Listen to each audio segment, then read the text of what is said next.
welcome back to Desert Sun Crypto. I'm your host, the Desert Sun.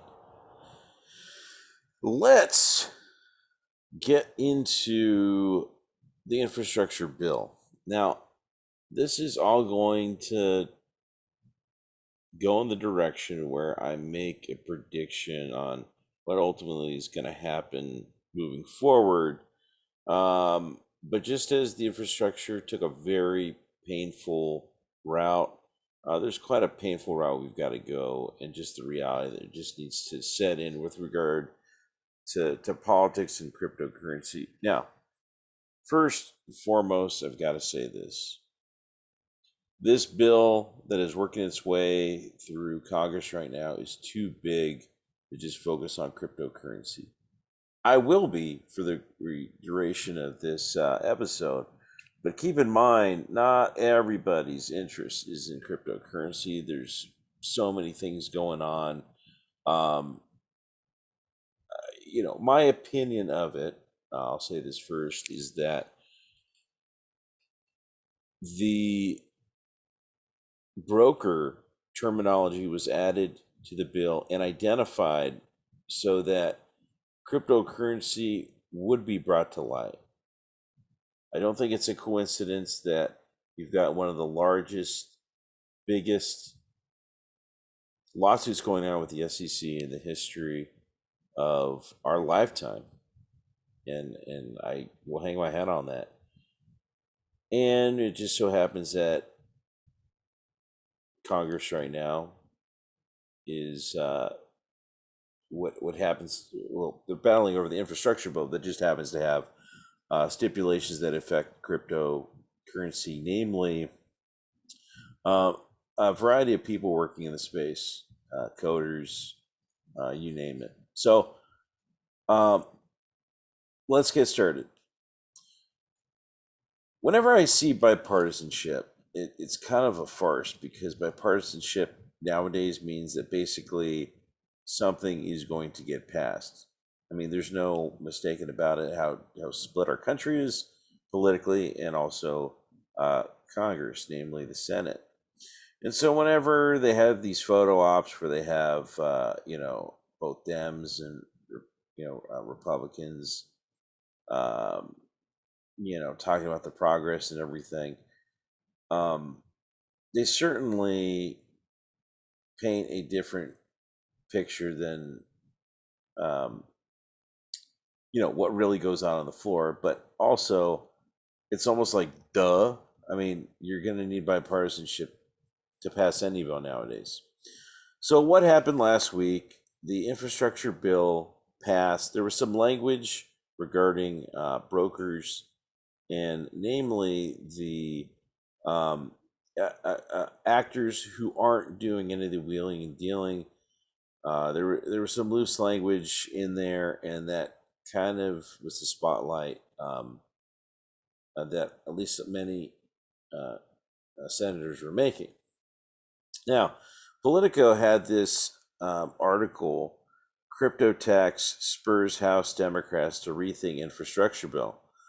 And the reality is it's kind of a mix of both. I mean, Ted Cruz didn't just say last week that it was only Republican senators or Democratic senators that didn't know what they were talking about. He just said there was any 5 senators that didn't know what they were talking about. But the reality is that all these politicians don't know about the space. The ones that do are speaking up.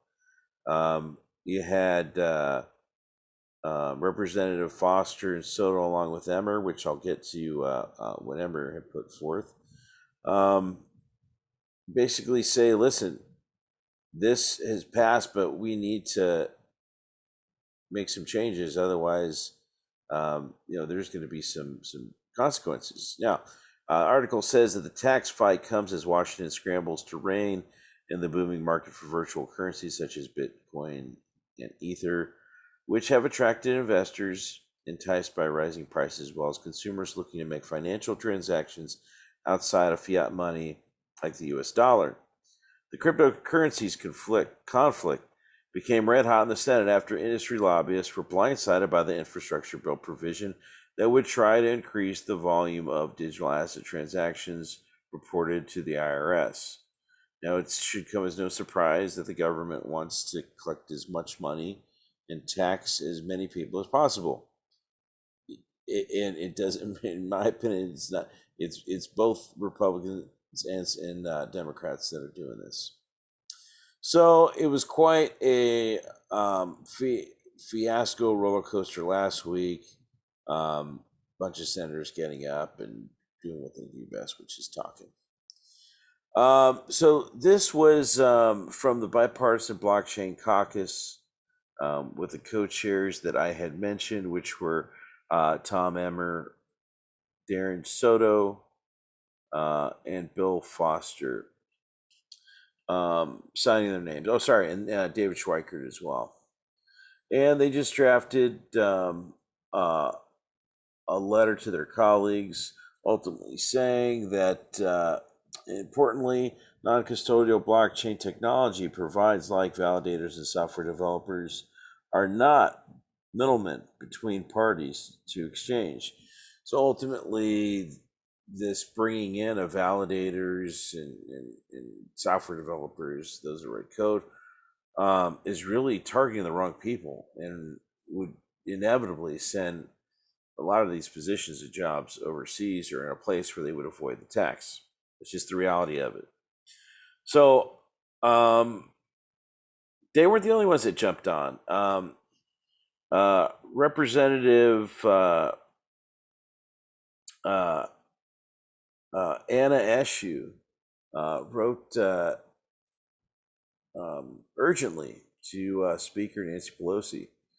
And she gets down to it at the very end, says, I share the goals of the underlying provision to address tax evasion in the cryptocurrency market, but the House should amend it as the bipartisan compromise amendment would have to meet this goal without stifling innovation in an industry by providing unworkable regulations. And I stand ready to work with you to ensure the infrastructure legislature addresses tax evasion. So everybody's on board. They don't want anybody to slip through the cracks and evade taxes. But on the other side, they don't want to come down too hard and just totally screw up the industry. Here's a little photo of, the president, vice president cheering the passing of the bill. Whether that's them cheering or not, it just looks like every photo op. Hey, make it look like you're happy. All right, now back to business. Here's my take. Here's my prediction on what's going to happen. I believe that the changes will be made. I don't think this bill is going to go through with the language that it is now. That language could be changed, but there's so many other things that are happening. There's other amendments in politics as usual. So don't be surprised if this thing doesn't get dragged out longer than it should. And again, like I said, unless there's going to be a cryptocurrency only bill that goes through Congress, it's going to get looped in and pork barreled in with everything else. So just know that. Have faith, like I do.